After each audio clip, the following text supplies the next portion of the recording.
ลาที่เราเห็นคลิปสวยๆเนี่ยคำถามแรกที่เรามักจะมีก็คือเขาใช้กล้องอะไรแต่ไม่เคยมีใครถามถึง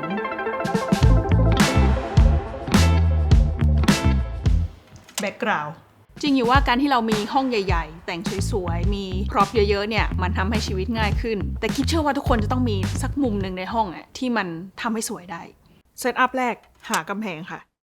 อันนี้กิ๊บใช้ไฟตัวนี้ของจี้หยุ่นแล้วก็ซอฟต์บ็อกซ์แล้วก็ตั้งกล้องจบก็จะมีความสตูดิโอมากผิวสวยหน้าผ่องงานบิวตี้รีวิวแกดเจ็ตน่าจะเหมาะมากแต่มันก็จะดูไม่ชิลมากดูฟรุ้งฟริ้งจริงจังไปนิดหนึ่งสำหรับกิ๊บคือจริงกำแพงสีขาวเนี่ยก็ไม่ใช่ว่าไม่ดีมันก็สะอาดตาดียิ่งถ้าเกิดว่าใครที่ต้องแบบมีโชว์นู่นโชว์นี่ข้างๆตัวแบบกราฟิกกรอบอะไรเงี้ยกิ๊บว่ากำแพงสีขาวก็ไม่แย่นะแต่ไม่ใช่ทุกคนจะมีกำแพงสีขาวกับไฟสตูดิโอเนาะและส่วนตัวกิ๊บก็ชอบแบบมีสีสันนิดนึงเทคนิคต่อไปที่จะแนะนำก็คือนั่งหน้าชั้นหนังสือหรือว่าชั้นวางของค่ะอันนี้คือแสงธรรมชาติจากหน้าต่างเลยพอเป็นชั้นหนังสือจะดูมีความรู้ขึ้นมาทันทีเลยเนาะจุดที่กิ๊บจะระวังคือกิ๊บจะระวังไม่ให้มีเส้นอะไรมาคาดคอเพราะว่ามันจะชวนให้รู้สึกไม่ค่อยดีกับในเคสนี้จะระวังไม่ให้มีเส้นอะไรที่มันพอดีหัวเพราะเฟรมภาพมันจะเหมือนโดนตัดอันนี้กิ๊บก็เอาผ้ามารองนั่งให้หัวมันเลยเส้นขึ้นไปอันนี้เวลาดูหนังลองสังเกตได้ค่ะมันจะไม่ค่อยมีเส้นแรงๆคาดคอนักแสดงหรือถ้ามีเส้นอะไรบนหัวเขาก็จะให้หัวมันเลยเส้นไปหน่อยนึงอาจจะไม่ได้เป็นแบบนี้เป๊ะๆทุกครั้งนะคะแค่เป็นจุดที่กิ๊บสังเกตเห็นเฉย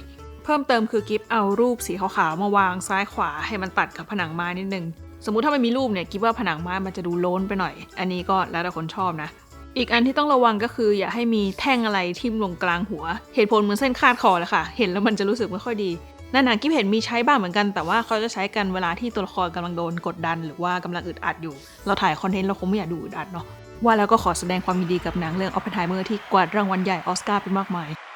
เทคนิคต่อไปก็คือการสร้างกรอบค่ะอันนี้กิ๊บใช้แสงธรรมชาติข้างหน้าต่างเหมือนกันค่ะไอเดียก็คือการหาอะไรสักอย่างที่เป็นสี่เหลี่ยมมาวางข้างหลังเรากิ๊บมีเฟรมรูปสีเขียวเนี่ยที่มันใหญ่มากแต่ตอนแรกกิ๊บรู้สึกว่ามันหนักไปนิดนึงแล้วมันมีอีจุดสีแดงที่กิ๊บรู้สึกว่าแย่งซีนกิ๊บก็เลยหยิบพวกกรอบรูปเล็กๆน้อยๆมาวางแทรกเข้ามาเพื่อให้สีเขียวมันดูเบาขึ้นแล้วก็ทำให้ไอ้สี่เหลี่ยมสีแดงเนี่ยมันเด่นน้อยลงด้วยเพราะตอนนี้เรามีสี่เหลี่ยมเล็กๆเต็มฉากหมดเลยและนี่ก็ใส่เสื้อสีเดียวกั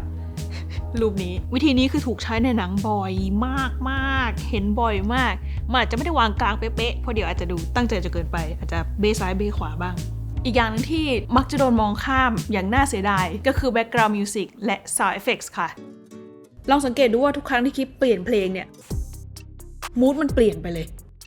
ตั้งแต่กิ๊บเป็นครีเอเตอร์มาเนี่ยกิ๊บใช้เพลงแล้วก็ sound effects จากเว็บ Epidemic Sound ค่ะ Epidemic Sound คือเว็บไซต์เพลงแล้วก็ sound effects สำหรับ content creator เขามีเพลงมากกว่า 40,000 เพลงแล้วก็มี sound effects มากกว่า 90,000 เสียงอย่างคลิปนั่งพูดเนี่ยเราก็ไม่อยากให้เสียงเพลงมันมากลบเสียงพูดเราใช่ไหมคะโหมดเพลงที่กิ๊บจะชอบใช้กับคลิปแบบนี้ก็จะเป็นพวก alternative hip hop lo-fi hip hop หรือว่าเพลงที่มันอยู่ในหมวด laid back ฟังสบายๆอะไรอย่างนี้แต่ถ้าเป็นคลิปที่กิ๊บอยากจะให้มันสนุกสนานขึ้นอย่างเช่นพวกคลิป travel vlog อะไรเงี้ยกิ๊บก็จะเปลี่ยนมาใช้เพลงที่มันสนุกขึ้นอย่างในเว็บไซต์ Epidemic Sound เนี่ยเขาก็จะมีจัดเพลย์ลิสต์เอาไว้ให้เรามากมายหนึ่งในนั้นก็จะเป็นเพลย์ลิสต์ที่เอาไว้ใช้สำหรับ travel vlog ที่เขาคัดมาให้แต่ไม่ใช่แค่เพลย์ลิสต์สำหรับ travel vlog ค่ะมีทั้งสำหรับ podcast สำหรับแฟชั่นสำหรับสาย beauty สำหรับสายสปอร์ต cinematic มีหมดเลยอีกอย่างที่กิ๊บชอบมากก็คือ stems ค่ะคือเราดาวน์โหลดเพลงจากเว็บ Epidemic Sound ใช่ไหมเราสามารถแยกชิ้นเครื่องดนตรีได้อย่างอันนี้กิ๊บมีเพลงนึงที่กิ๊บชอบแต่ว่ากิ๊บรู้สึกว่าอยากจะให้มันมีเสียงกลองนำมานิดนึงก่อนที่จะเริ่มเพลงกิ๊บก็แค่ดาวน์โหลดแยกเสียงกลองมาแล้วก็ตัดแค่ตอนเริ่มมาใส่ก็จะได้แบบนี้ถ้ารู้แล้วว่าต้องการมูดแบบไหนเนี่ยเสิร์ชได้เลยใน Epidemic Sound ใครสนใจสามารถสมัครได้ที่ลิงก์ด้านล่างค่ะจะได้ทดลองใช้ฟรี7 วั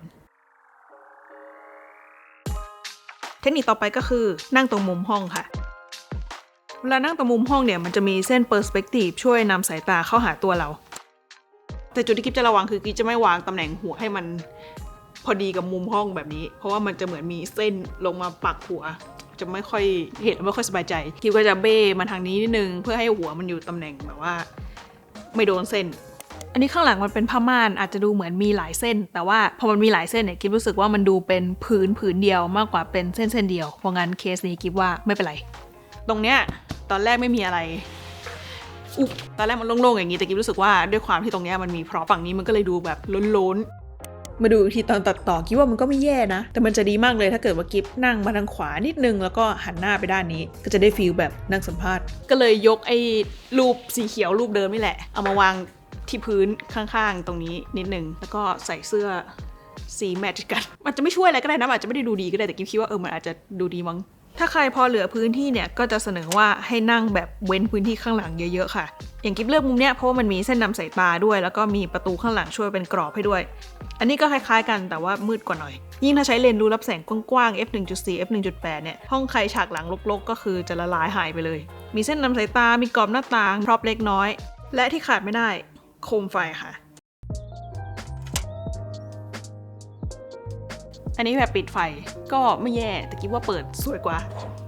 กับเวลาวางไฟเนี่ยกิ๊บก็จะวางตำแหน่งที่มันตรงข้ามกับไฟที่กิ๊บใช้2กิ๊บอันนี้ไม่ได้เป็นกฎตายตัวอะไรนะคะแต่กิ๊บเห็นในหนังบ่อยอยู่เหมือนกันไม่จำเป็นต้องเป็นโคมไฟก็ได้เป็นหน้าต่างเป็นกำแพงที่มีแสงไฟอะไรก็ได้ที่มันสว่างๆเหมือนเวลาวาด drawing ที่จะทำให้ภาพ2มิติมันดู3มิติขึ้นมาก็คือจะมีแสง2ฝั่งวันนี้ก็มีมาแชร์ประมาณนี้ค่ะชอบฉากอันไหนสุดบอกกิ๊บหน่อยเผื่อกิ๊บจะได้ใช้ให้บ่อยขึ้นวันนี้ก็มีเรื่องมาแชร์เท่านี้ค่ะไว้เจอกันคลิปหน้า